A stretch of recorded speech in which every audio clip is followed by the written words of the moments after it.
नमस्कार, news term का हिंदी में आप सभी का स्वागत है। मैं पायल शुक्ला। देश और विदेश में इस समय इन्फ्लुएंजा वायरस का प्रकोप काफी भारी तादाद में देखने मिल रहा है। इसकी वजह से लोगों को खांसी, सर्दी, जुकाम, नाक से पानी गिरने जैसी समस्याओं का सामना करना पड़ रहा है। लोगों को ऑक्सीजन की समस्या हो रही है, तो कई लोगों को अस्पताल में भर्ती होने पड़ रहे हैं। इन्फ्लुएंजा वायरस क्या है, इसके लक्षण और इसके बचाव को लेकर आज का हमारा यह वीडियो है। हमेशा की तरह आज हमारे साथ एक ऐसे दिग्गज यहाँ पे उपस्थित है जो हमारी इन समस्याओं के समाधान से संबंधित वार्तालाप करेंगे। बिना देर किए हमारे आज के गेस्ट से आप सभी को रूबरू करवाते हैं, जिनका नाम है डॉक्टर पारितोष रहेजा। डॉक्टर पारितोष रहेजा, आपका बहुत बहुत स्वागत है हमारे न्यूज चैनल पे। तो सर, सबसे पहले आप अपने बारे में हमारे दर्शकों को जरूर बताइए। मेरा नाम डॉक्टर पारितोष बघेल है। I am MD medicine, internal medicine. Currently मैं प्रैक्टिस करता हूँ मुंबई में फोर्टिस एसएल रहेजा हॉस्पिटल में एज ए कंसल्टेंट फिजिशियन। तो सर, ये जो इन्फ्लुएंजा वायरस का जो प्रकोप इस समय छाया हुआ है, यह क्या है? तो जैसा कि अभी देखने में आ रहा है कि जो बहुत सारे पेशेंट्स, बहुत सारे लोग इनफैक्ट इस मौसम में और इस समय में जिनको ये इन्फ्लुएंजा वायरस का इन्फेक्शन हो रहा है। अभी इन्फ्लुएंजा एक तरीके का वायरस है जो कि हवा के थ्रू फैलता है एक एक व्यक्ति से दूसरे व्यक्ति को, और ये रेस्पिरेटरी इन्फेक्शन करता है जिससे कि हमारे फेफड़े, गला और नाक, जो हमारे रेस्पिरेटरी ट्रैक्ट है, जो श्वास नली है, उसमें ये इन्फेक्शन करता है और ये हवा से एक दूसरे को फैलता है।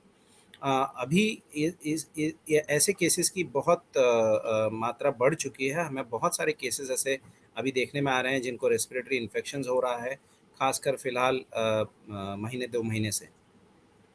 Okay okay.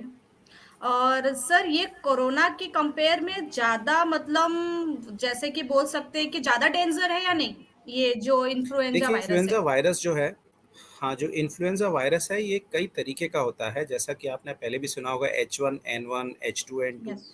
इसमें अलग-अलग तरीके के वायरस हैं, ये एक ही फैमिली से बिलॉन्ग करते हैं। जैसे कि स्वाइन फ्लू हुआ, या यस पहले जो यस। बर्ड फ्लू था, ये ब्लड सारे के फ्लू। सारे इन्फ्लुएंजा, हाँ जी, ये सारे के सारे इन्फ्लुएंजा वायरस की फैमिली से बिलॉन्ग करते हैं। इनका एक ही परिवार है, बट उसमें अलग-अलग तरीके के ये मेंबर्स हैं जिनका थोड़ा अलग-अलग स्ट्रक्चर है।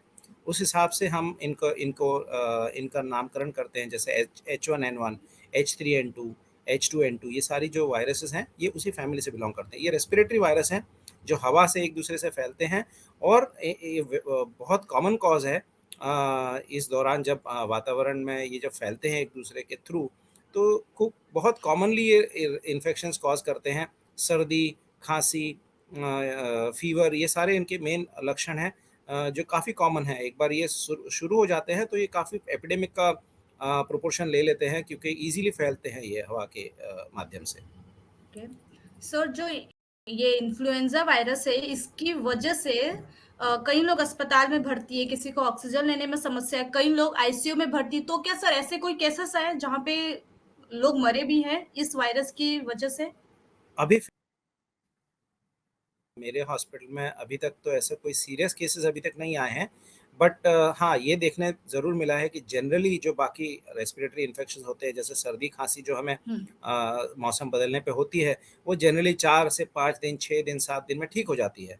पर इस बार जी। एक अलग चीज़ देखने में आ रही है कि ये जो पेशेंट्स हैं, इनको खांसी कई दिन तक चल रही है। इनफैक्ट 15-20 दिन तक कंटिन्यूस खांसी है, बुखार कई दिन तक जा रहा है, वीकनेस बहुत दिन तक रह रही है। जो अर्ली रिकवरी होती थी वो नहीं हो रही है।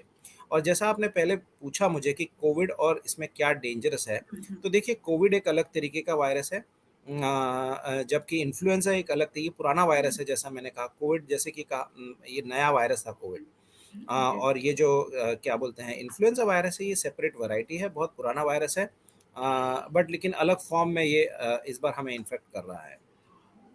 ओके, जो इन्फ्लुएंजा वायरस है सर, तो ये हमारे बॉडी पर कितने दिन तक मतलब रहता है, इसका असर? अ, या तो एक बार आपको इन्फेक्शन जब आपको इन्फेक्शन हो जाता है, तो पहले तो ये कैसे होगा कि यदि किसी व्यक्ति जिसको इन्फेक्शन है, उसके आप टच में आते हैं, उसके पास नज़दीक हो गए, यदि खाँसता है, या कभी उनके हाथ से वगैरह वो पहुँच के, या कहीं आप टच किया उन्होंने, और आपने भी वो स्ट्रक्चर को टच किया, जैसे नॉब्स हुए, हैंडल्स हुए, टेबल पे उन्होंने छींका और हमने वहीं जी, हाथ रखा।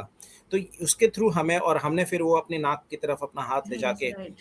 अपने आप को टच किया, तो उसके थ्रू हमें ड्रॉपलेट के थ्रू, जो हम बोलते हैं हवा से फैलने वाले, खाँसी, छींक से, एक बार आप किसी ऐसे पेशेंट के पास आ गए तो आप अगर आप उस वायरस के पास आपका कांटेक्ट हुआ तो आपको इन्फेक्शन होएगा, और ये जनरली 3 से 5 दिन 7 दिन के बाद में आपको इसके सिम्पटम्स नज़र आते हैं, जिसको हम इंक्यूबेशन पीरियड बोलते हैं। उसके बाद में जो लक्षण आते हैं उसमें जनरली सर्दी, खांसी, सर दर्द, body pain, joint pain, fever, ये सारे मेन लक्षण हैं इस इन्फ्लुएंजा वायरस के।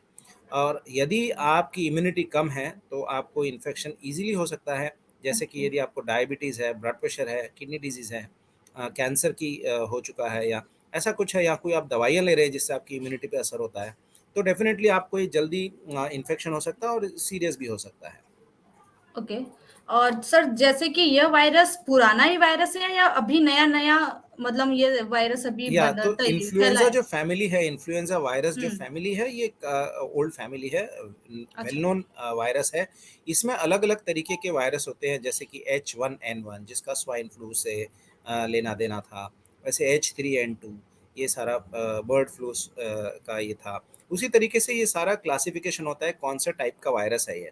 बिलॉन्ग तो उसी फैमिली से करता है, लेकिन अलग-अलग वो अपने जो स्ट्रक्चर है उसको चेंज करता है, जिससे कि हम जब वैक्सीन लेते हैं, हम ज आपने सुना होगा कि हर साल इन्फ्लुएंज़ा या फ्लू वैक्सीन हम यस, रिकमेंड करते हैं, ख़ासकर बच्चों को, या जो लोग ये फ्लू से ज़्यादा सीरियस बीमारी से ग्रस्त हो सकते हैं, ऐसे लोगों को हम वैक्सीन देते हैं। तो जब ये वैक्सीन से बचने के लिए, किसी भी वायरस का ये रहता है कि वो ज़्यादा से ज़्यादा इन्फेक्ट कर सके और अपने आप को सर्वाइव कर सके, तो वो सर्वाइव करने के लिए अपने आप को स्ट्रक्चर चेंज करता है, अपना जो बॉडी स्ट्रक्चर है वो चेंज करता है। इसीलिए अलग-अलग टाइप्स के हमारे ये इन्फ्लुएंजा वायरस हमको देखने में मिलते हैं, जैसे H1N1, H3N2, H5N2, H5N3। तो अभी जो चल रहा है वो H5N3, H3N5 चल रहा है। और सर जो इन्फ्लुएंजा वायरस है तो उसका सब मतलब उससे सबसे ज़्यादा ग्रसित कौन-सा वर्ग हो रहा है? जैसे कि बच्चे, यस। युवा या बुजुर्ग? हाँ, तो फिलहाल तो हमें इनफैक्ट सभी लोगों से, सभी सभी उम्र के लोग इन्फेक्ट हो रहे हैं, पर अभी थोड़े दिनों से पीडियाट्रिक पॉपुलेशन में, जैसे कि बच्चों में काफ़ी अधिक संख्या में इन्फेक्शन बढ़ा हुआ नज़र आ रहा है। साथ ही साथ में जो एल्डरली हैं, बुज़ुर्ग हैं, उनमें हुँ, इन्फेक्शन काफ़ी कॉमनली नज़र आ रहा है, और वो लोग काफ़ी ओपीडी में आ रहे हैं ये सारे लक्षण लेकर, कि रेस्पिरेटरी इन्फेक्शन के, खाँसी, सर्दी, बुखार, बॉडी पेन, हेडेक, नाक बहना, ये सारी चीज़ें लेकर वो हमारी ओपीडी में आए। तो बच्चे और एल्डरली, ये 2 ग्रुप हैं जो काफ़ी प्रभावित हैं इससे। ओके। तो सर जैसे कि कोविड के समय जो बीपी के पेशेंट थे और जो डायबिटीज़ के पेशेंट थे, उनको सबसे ज़्यादा समस्या झेलनी पड़ी। तो सेम वही इन्फ्लुएंजा वायरस में भी है? हाँ जी, देखिए कैसा है, वायरस वायरस की वजह से नहीं है, ये आपकी बॉडी का फंक्शन है, आपकी बॉडी की इम्यूनिटी के ऊपर है। जैसा कि मैंने कहा कि चाहे कोविड हो, चाहे या कोई और इन्फेक्शन हो, इन्फ्लुएंज़ा हो या कोई और इन्फेक्शन हो, यदि आपकी बॉडी वीक है, जैसे कि अगर आपकी इम्यूनिटी कम है, या जैसे कि आपको यस, डायबिटीज़ है, ब्लड प्रेशर है, आप कोई दवाइयाँ ले रहे हैं, तो ऑब्वियसली आपकी जो प्रतिकार क्षमता है, आपकी जो कैपेसिटी है, इन्फेक्शन से डील करने की, इन्फेक्शन से लड़ने की, वो डेफ़िनेटली कम रहती है। तो ऑब्वियसली ये, अगर कोई इन्फेक्शन है और आपको ये सब बीमारियाँ हैं, आपकी इम्यूनिटी कम है, तो ऑब्वियसली आपको ज़्यादा सीरियस बीमारी होने के चांसेस हैं। तो वैसा ही इन्फ्लुएंज़ा में भी है कि और ये किसी भी इन्फेक्शन में देखा जा सकता है। ओके सर जैसे कि इन्फ्लुएंजा वायरस के जो भी लक्षण हैं इसको तो लेकर हमने आपसे सवाल पूछ लिया, लेकिन सर सबसे मोस्ट इम्पोर्टेंट है इसके बचाव को लेकर हम क्या करें? हमारे तो दर्शक जैसा ये जानना चाहते हैं। तो बहुत बहुत अच्छा सवाल है, क्योंकि ये हवा के थ्रू और स्नीज़िंग, खाँसने, या जब आप एक व्यक्ति से दूसरे व्यक्ति के कॉन्टैक्ट में आते हैं तब ये फैलता है। तो सबसे पहले चीज़ जो बचाव के लिए है, कि यदि आपको इन्फेक्शन होता है तो आपने अपने आप को आइसोलेट करना है, इन द सेंस कि आप जितना हो सके उतना अपने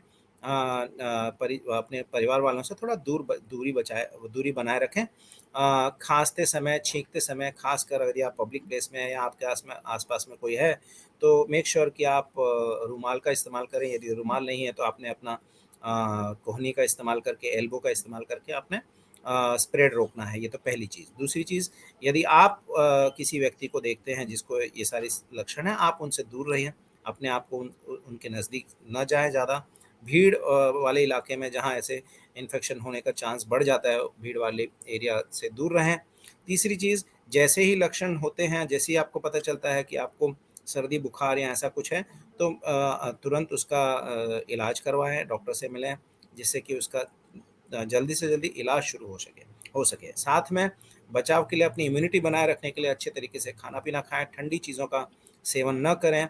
घरेलू जो उपचार हैं, जैसे कि गर्म पानी पीना, हल्दी दूध वगैरह लेना, ठंडी चीज़ों से बचना और ये सारी चीज़ें आप स्टीम लेना, ये सारी चीज़ें आप कर सकते हैं बचाव के लिए। Okay sir. और सर ये जो इस समय ये जो अलग ही वातावरण तैयार है इस समय देश में जो देखने मिल रहा है, कभी भी बारिश हो रही है, धूल-मिट्टी उड़ रही है, तूफ़ान आ रही है, तो क्या सर इसके साइड इफ़ेक्ट पड़ने वाले हैं लोगों पे? बिल बिल्कुल मैडम, बिल्कुल बहुत इम्पोर्टेंट है। देखिए, कोई भी बीमारी होने के लिए बहुत सारी चीज़ें का एक कंसंट्रेशन होना चाहिए, जैसे कि आपकी इम्यूनिटी, आपकी हेल्थ। दूसरी चीज़, आप जिस एनवायरनमेंट में रह रहे हैं, उससे भी काफ़ी हद तक असर पड़ता है कि मुझे क्या बीमारी होने वाली है। जैसे कि अगर आप अच्छे एनवायरनमेंट में रहते हैं, आपकी एयर क्वालिटी अच्छी है, आपका आप नॉन पॉल्यूटेड एरिया में रहते हैं, तो आपको डेफ़िनिटली रेस्पिरेटरी इन्फेक्शन या कोई भी इन्फेक्शन होने के चांसेस कम हो जाते हैं। अगर आप वही इंसान जब पॉल्यूटेड एनवायरनमेंट में रहता है या ऐसी जगह पे रहता है जहाँ गंदगी है, जहाँ पॉल्यूशन है, तो उसे रेस्पिरेटरी इन्फेक्शन या कोई भी और इन्फेक्शंस होने के चांसेस बढ़ ही जाते हैं। तो जैसा कि ये वेदर चेंज है और जनरली हम ये इन्फ्लुएंज़ा या जो भी वायरल इन्फेक्शन, जो रेस्पिरेटरी वायरल इन्फेक्शंस है, आप देखेंगे कि ये ज़्यादातर जब सीज़नल वेरिएशन होता है, जब सीज़न चेंज होता है, गर्मियों से ठंडी होती है, ठंडियों से बारिश होती है, उसी समय इनका इनका नंबर्स बढ़ जाता है। तो पॉल्यूशन, सीज़नल चेंज, ये सारी चीज़ें इम्पोर्टेंट हैं इन्फेक्शन को बढ़ाने में और इन्फेक्शन को फैलाने में। ओके सर, जैसे कि ग्लोबल वार्मिंग की समस्याएँ तो देश दुनिया में देखने ही मिलती है और साथ ही सर जो प्रदूषण की बात यदि करें तो उसमें महाराष्ट्र इस समय पहले नंबर 1 पे आ गया है। तो ये तो पक्का है कि आने वाले समय में सर आम लोगों को इस तरह की सम मतलब इससे होने वाली समस्याओं को झेलना ही पड़ेगा। तो उसके पहले आप उसको लेके कोई एक ब मतलब कुछ बचाव जो दर्शकों के बीच साझा करें? सो देखिए, पॉल्यूशन तो बहुत बड़ा मुद्दा है, बहुत बड़ा चैलेंज है जिससे डील करना चाहिए। उससे ना सिर्फ इन्फेक्शंस, क्योंकि एनवायरनमेंट अगर पॉल्यूटेड है तो ऑब्वियसली आपको इन्फेक्शंस होने के चांस तो बढ़ते ही हैं, उसके साथ में बाकी चीज़ें जैसे कि दमे की शिकायत या आपके जो रेस्पिरेटरी प्रॉब्लम्स हैं, जो ऑलरेडी खासकर बच्चों में देखा जाता है, जो रेस्पिरेटरी प्रॉब्लम्स हैं जैसे कि अस्थमा है, एलर्जिक ब्रोंकाइटिस है, ये सारी चीज़ें बढ़ जाती हैं। तो पॉल्यूशन से ना तो सिर्फ इन्फेक्शंस, क्योंकि हवा अगर अच्छी नहीं है तो ऑब्वियसली आपकी इम्यूनिटी कम होगी। आप जो टॉक्सिक प्रोडक्ट्स हैं हवा में, उनको आप इन्हेल करेंगे तो आपकी इम्यूनिटी कम होगी। तो इन्फेक्शंस के चांस तो बढ़ते ही हैं। साथ में ये जो नॉन इन्फेक्शियस जो बीमारियां हैं, जैसे कि अस्थमा हुआ, एलर्जिक हुँ। ब्रोंकाइटिस हुई, ये सारी चीज़ें भी, स्किन डिजीज़ हुए या खुजली होना, आँखों में खुजली यस। आना, पानी होना, ये सारी चीज़ें पॉल्यूशन से रिलेटेड हैं। तो पॉल्यूशन की तरफ तो बिल्कुल ध्यान देना पड़ेगा। अगर आपको ओवरऑल कम्युनिटी की हेल्थ, अगर आप सोसाइटी की हेल्थ का इम्प्रूवमेंट करना चाहते हैं, तो आपका आपका एनवायरनमेंट की तरफ तो आपको देखना पड़ेगा। और सर आपको क्या लगता है कि ये जो कोविड की समस्या है ये अब भी मतलब यहाँ पर मतलब बना हुआ है? या फिर देखिए, मतलब हाँ। उसके लिए जो प्रिकॉशंस लेने की ज़रूरत है वो अभी हमें भी अभी भी बरकरार रखना ज़रूरी है? हुँ। बिल्कुल, जैसे है कि अभी कोविड के मामले में अभी जैसे पहले जितना सतर्कता थी और जितना लोगों में उसके बारे में जो बचने के लिए जो मास्क पहनना, वो सारा जो चीज़ें थी, वो अब तो डेफ़िनेटली काफ़ी कम हुई हैं। लोग उतना अलर्ट भी नहीं रहते हैं, लोग उतने प्रिकॉशंस भी नहीं ले रहे हैं और साथ में यदि सिम्पटम होने के बाद में भी टेस्टिंग भी उस तरीके से नहीं कर रहे हैं। तो ये डेफ़िनेटली एक सोसाइटी लेवल पे, एक लेवल पे तो डेफ़िनेटली एक लैक्सिटी और जिसे हम बोलेंगे जो एक तत्परता होनी चाहिए, वो नहीं है। उसको तो डेफ़िनेटली हमने एज़ प्रचार माध्यम से हमने ये अवेयरनेस क्रिएट करना चाहिए कि अभी भी कोविड फैल रहा है, हम टेस्ट नहीं कर रहे हैं, कई बार होता है कि टेस्ट नेगेटिव भी आ जाता है, लेकिन ये सारे सिम्पटम्स जो हैं अभी भी हैं और कोई भी रेस्पिरेटरी इन्फेक्शन हो, चाहे वो कोविड हो, चाहे वो इन्फ्लुएंज़ा हो, जो भी रेस्पिरेटरी बोर्न इन्फेक्शंस हैं, जिससे कि जो हवा से एक व्यक्ति से दूसरे व्यक्ति को संक्रमित होते हैं, उन सारी चीज़ों से बचने के लिए तो एक ही उपाय है कि अपने आप को बचा के रखने के लिए मास्क पहनें, क्राउडेड प्लेसेस और क्राउडेड एरियाज़ से बचें और यदि आपको इन्फेक्शन है, तो आप अपने आप को आइसोलेट रखें जिससे कि आप दूसरों को फैलाने का कारण ना बनें। ये तो सारी हाइजीन की प्रैक्टिसेस फ़ॉलो करनी पड़ेंगी आपको। ओके। और सर आप कुछ अपनी राय रखना चाहेंगे मतलब और ज मेरे जो क्वेश्चन्स पूछे गए हैं उससे हटकर कुछ दर्शकों के बीच? या तो सबसे पहले अपनी इम्यूनिटी बनाए रखना बहुत ज़्यादा ज़रूरी है। गुड क्वालिटी भोजन करिए, न्यूट्रिशियस डाइट होना बहुत ज़रूरी है। फ्रूट्स, खासकर फलों का अपने डाइट में सेवन अपने खाने में से उसका समावेश करिए जिससे कि आपकी इम्यूनिटी बनी रहे क्योंकि most of the fruits vitamin C और बहुत सारे विटामिन्स होते हैं जिनकी कमी की वजह से हमारी इम्यूनिटी पे असर होता है। तो खाने-पीने में सबसे पहले अपना अच्छा ध्यान दें। दूसरी चीज़ें ठंडी चीज़ें अगर आपका गला ख़राब है, सर्दी है तो ठंडी चीज़ों का सेवन ना करें, स्टीम इन्हेलेशन कर सकते हैं। घरेलू उपचार में जैसे कि आपने दूध, हल्दी, शहद वगैरह जिंजर अदरक का मिक्स लेके वो सारी चीज़ें आप लेके आप अपने आप को कर सकते हैं। दूसरी चीज़ काढ़ा, ये बहुत ज़्यादा सेवन नहीं करना चाहिए, दिन में 1 या 2 बार ठीक है, नहीं तो लोग कई बार बहुत सारा काढ़ा पी-पी के अपने गले को खराब कर देते हैं। तीसरी चीज़, यदि इन्फेक्शन है तो तुरंत आप अपने डॉक्टर से मिलिए जिससे कि आपको इलाज शुरू किया जा सके और सबसे इम्पोर्टेंट प्रिवेंशन जिससे कि आप अपने आप को इन्फेक्शन से बचा सकें, ये बहुत इम्पोर्टेंट है। धन्यवाद सर, आपने हमारे सारे सवालों का जवाब बहुत ही अच्छी तरह से दिया है और आपके द्वारा जो भी इन्फ्लुएंज़ा वायरस को लेकर सुझाव दिए गए हैं, हम प्रयत्न करेंगे कि सारे दर्शकों के बीच हम उसे साझा कर सकें और कोशिश यही होगी कि हमारे सारे दर्शक उसे ज़रूर फ़ॉलो करें। अपना कीमती वक़्त हमें देने के लिए आपका बहुत-बहुत धन्यवाद सर। थैंक यू, बहुत-बहुत शुक्रिया, बहुत-बहुत धन्यवाद। आज का हमारे वीडियो आपको कैसा लगा हमें ज़रूर बताइएगा। जल्दी इसी तरह के एक नई वीडियो के साथ हम पुनः उपस्थित होंगे। तब तक के लिए हमें दीजिए इजाज़त। धन्यवाद।